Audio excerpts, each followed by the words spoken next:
Շնորհակալություն, ես մի փոքր մտքերին կարձագանքեմ, հետո հարցը կտամ, պարոն Ավինյան, որ ասում եք, որ կատարողականը շատ բարձր տոկոս է կազմել, զեկուցողին հանձնաժողովի նիստի ժամանակ հարց հնչելու պարագայում քանի տոկոս է կատարվել, ասես պատասխան չունեն։ Այսինքն նորմալ քաղաքային տնտեսության կամ նորմալ կառավարման համակարգի մեջ զեկուցողը ձեզ պիտի ասեր քանի տոկոս է կատարվել։ Հիմա ինչը վերաբերվում է, որ ասում եք նախընտրական քարոզարշավին ինչ ասել ենք, կատարել ենք, հաղթանակի 40-ամյակի զբոսայգին։ Խորհուրդ կտամ վաղ այցելեք կամ մտեք մտիմ TikTok-ի էջը նայեք ձեր սարքած այգին։ Մի հոգի արևոտ օրը դուրս չի գալիս ման գալու։ Մասիվի վերածննդի այգին։ Կշարունակեմ այդ շարունակությունը, ասում եք ամեն ինչը կատարել եք շատ լավ, նախադպրոցական, այսինքն մանկապարտեզների կառուցում եւ վերանորոգում, թերակատարումը շուրջ 50%,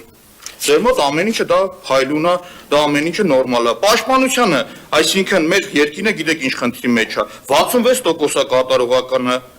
առողջապահությունը 70%, 30% թերակատարել եք, կենտրոնի թաղապետը 700 միլիոն դրամ է թերակատարել, Ուտես հաջորդի բյուջեի ծախսի ժամանակ կներկայացնեմ, բայց ուզում եմ նաև ձեզ հասկանալ, էլի որ ասում եք կատարողականը շատ բարձր տոկոս ա եղել, զեկուցողն ասում եք չգիտեմ քանի տոկոս ա եղել, այդ ձեզ ով ասել որ դուք էլ ասում եք լավ ա եղել։ Հիմա իմ հարցը զեկուցողին, կարող եք թվարկել 3 պրիորիտետ ուղղությունները քաղաքի զարգացման համար։ Ձեր այս բաց ոչի շարադրության մեջ ես չկարողացա հասկանալ որոնք են։ Խնդրում եմ մի հատ կասեք։ Շնորհակալություն։ Տիկին Բաբայան Եվ այդ խայտառակ թերակատարումներով հանդերձ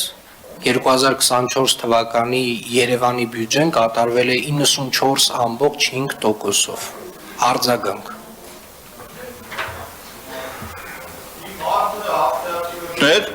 Զեկուցողին մի հատ դուք պատասխանեք, հետո ձեզ արձագանքելու ոնց եք կատարել, դա հաջորդ բյուջեի կատարողականը։ Մի հատ իմ հարցին պատասխանեք, որոնք են 3 առաջնահերթ ուղղությունները։ Թույլ տվեք ես իմ կարծիքը չհայտնեմ առաջնահերթ ուղղությունների մասին 2024 թվականի Երևանի զարգացման ծրագիրը, որը հաստատվել է Երևանի ավագանու կողմից, նշում է